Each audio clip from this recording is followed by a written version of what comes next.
Hello my dear students. आज की class में हम डिस्कस करने वाले हैं ट्वेल्थ क्लास के सभी पोएम का थीम या मेन आइडिया। तो एग्ज़ाम के अंदर ये जो क्वेश्चन है डेफिनेटली पूछा जाता है। कौन सा? Write the theme of the poem या main idea of the poem.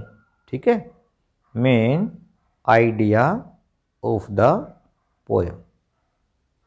तो कोई भी एक पोएम जो ना आपको मिल जाएगी एग्जाम में और आपने उनमें से क्या करना है, एक जो थीम है या मेन आइडिया वो लिखना है।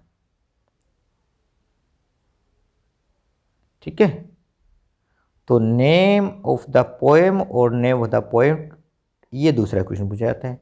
थीम हो गया और मेन आइडिया ये आपको कम से कम 3 नंबर का।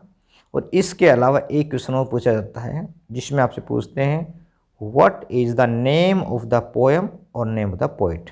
ये कहाँ पूछा जाता है? ये जो स्टंजा आता है ना एग्जाम में, एक क्वेश्चन आता है स्टंजा। ठीक, किसी भी पोएम का एक स्टंजा आता है, उस स्टंजे में आपको स्टंजे के अनुसार क्वेश्चन जो है ना जो दिए होते हैं उनका आंसर आपने छांटना होता है।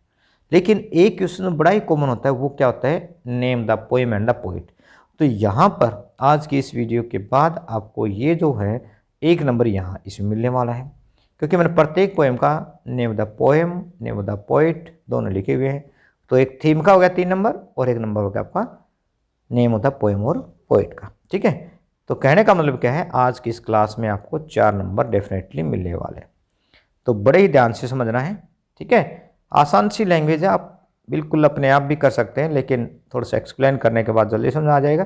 तो चलो स्टार्ट करते हैं फर्स्ट पोएम से, जिसका नाम है माई मदर एट 66, जिसको कमला दास ने लिखा है। ठीक है, तो my mother at 66 is a beautiful poem written by Kamala Das. Kamala Das द्वारा लिखी बड़ी सुंदर कविता है। इन दिस पोएम, इस पोएम के अंदर the poet describes the old age condition of her mother. यहाँ पर कवित्री ने क्या किया, अपनी माँ की वृद्धावस्था को व्यक्त किया, वर्णन किया उसका। She is going to Cochin airport. कवित्री कोचीन एयरपोर्ट जा रही होती है इन एक कार के अंदर बैठकर।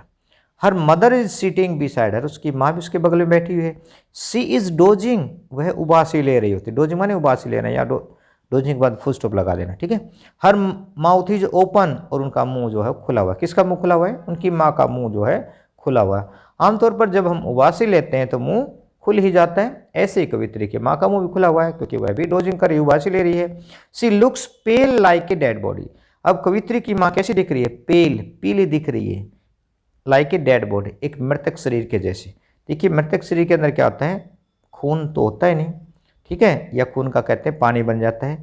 तो वह जो डेड बॉडी है बिल्कुल पीली सी दिखती। ऐसे ही वृद्धावस्था के अंदर मनुष्य का शरीर हो जाता है, उसके अंदर भी खून की कमी हो जाती है।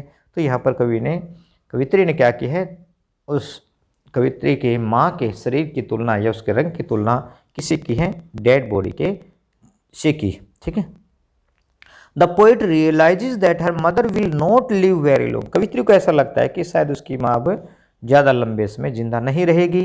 This thought makes her sad, और यह विचार उसको उदास बना देता है। She looks out of the car. अब इस उदास भाव को थोड़ा सा चेंज करने के लिए, अपने मूड को चेंज करने के लिए कवित्री क्या करती है? गाड़ी से बाहर देखती है, और उसने क्या देखा? The trees are racing backward. उसने देखा कि पेड़ पीछे की तरफ दौड़ रहे होते हैं। देखो, वैसे तो पेड़ नहीं दौड़ते, पेड़ नहीं चलते, पेड़ तो सीधे होते हैं, लेकिन जब भी गाड़ी आगे की तरफ दौड़ती है तो हमें लगता है कि पेड़ जो है वो जैसे पीछे की तरफ भाग रहे होते हैं। तो ऐसे ही कवित्री ने पेड़ों की तरफ देखा तो उसको दौड़ते हुए नजर आते हैं। The happy children are running out of their homes, और खुश जो बच्चे हैं वे अपने घरों से दौड़ते हुए बाहर निकल रहे हैं। They are symbol of life. बच्चे किस बात का प्रतीक हैं? वे जीवन का प्रतीक हैं। But her mother is symbol of the end of life journey.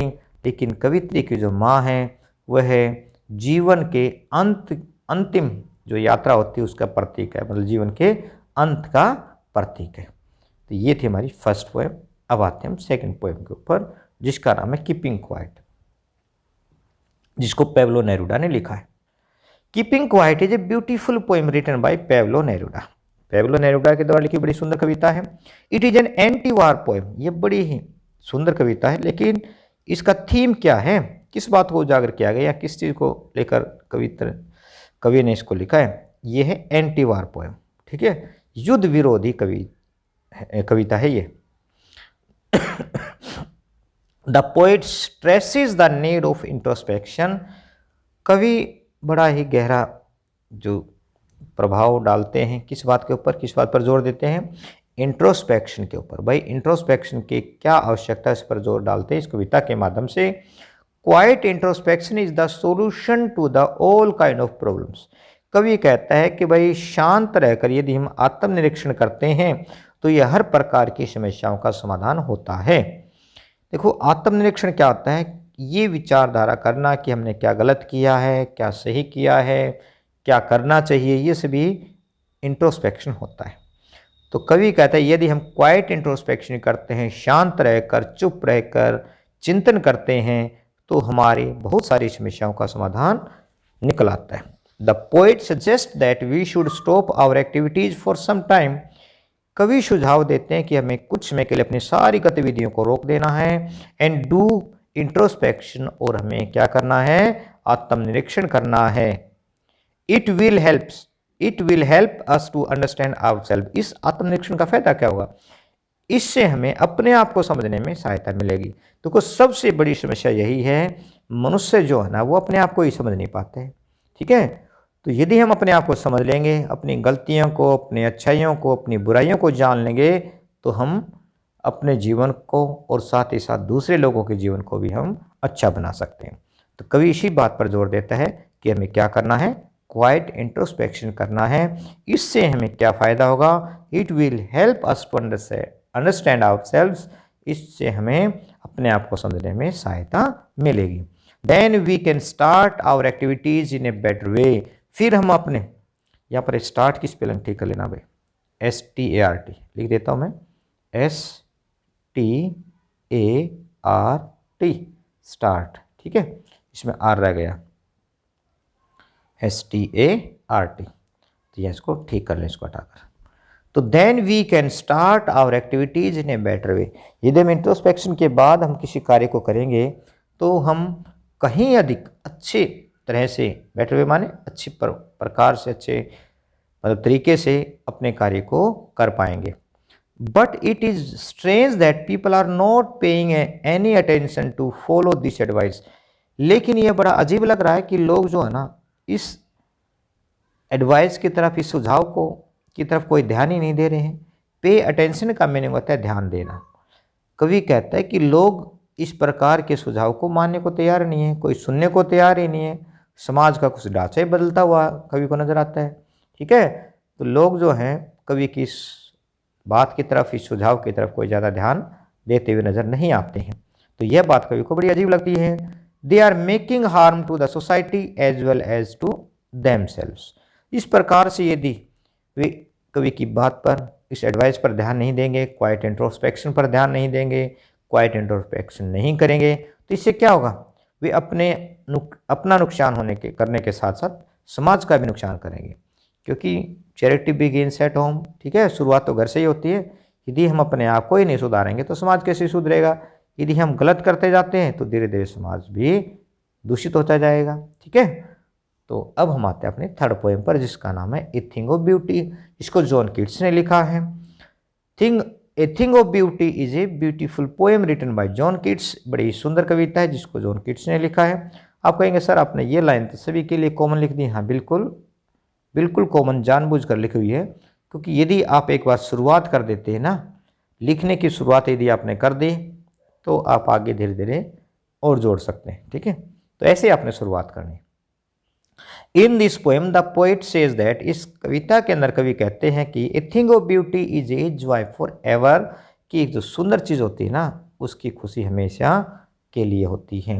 It never passes into nothingness, यह कभी भी शून्य में नहीं जाती, मतलब कभी भी लुप्त तो नहीं होती इसकी सुंदरता, या कभी ख़त्म नहीं होती।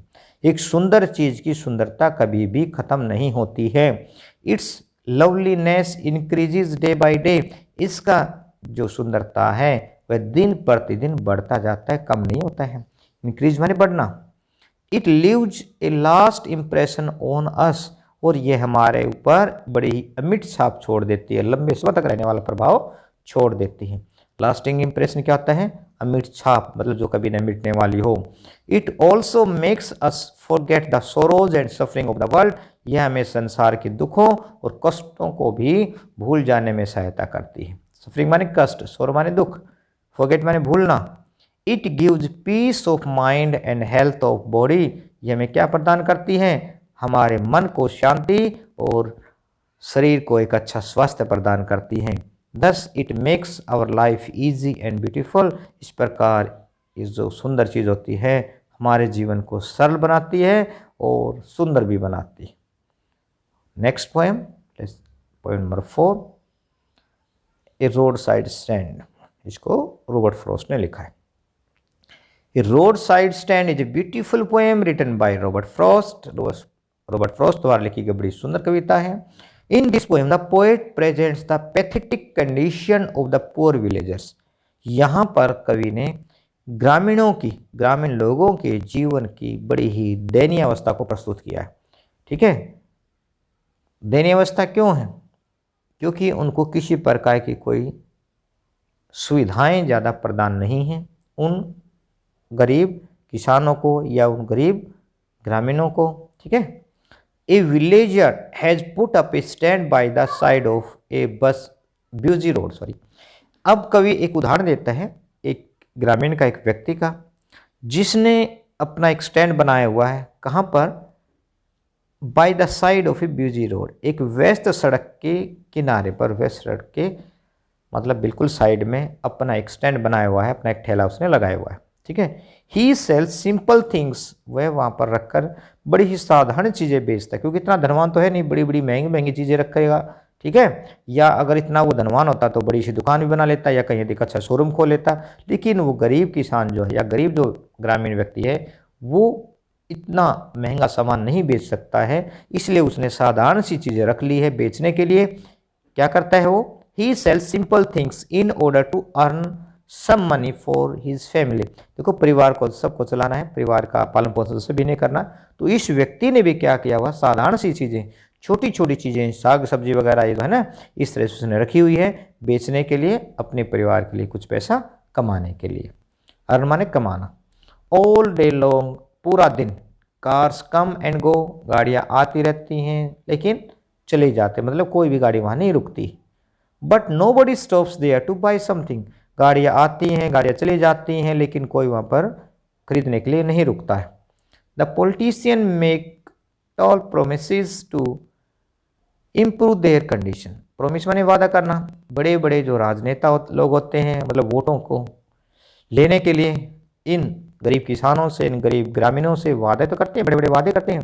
But the poet says that, लेकिन कवि कहते हैं कि that words are mere words, लेकिन शब्द तो केवल शब्द होते हैं। इसका मतलब क्या है? जो वादे जो किए जाते हैं ना, वो निभाने के लिए नहीं, लोगों को बेवकूफ़ बनाने के लिए या केवल वोट हासिल करने के लिए ही बड़े बड़े वादे किए जाते हैं। ठीक है, अब last poem, aunt Jennifer's tigers, Adrienne Rich ने इसको लिखा हुआ है।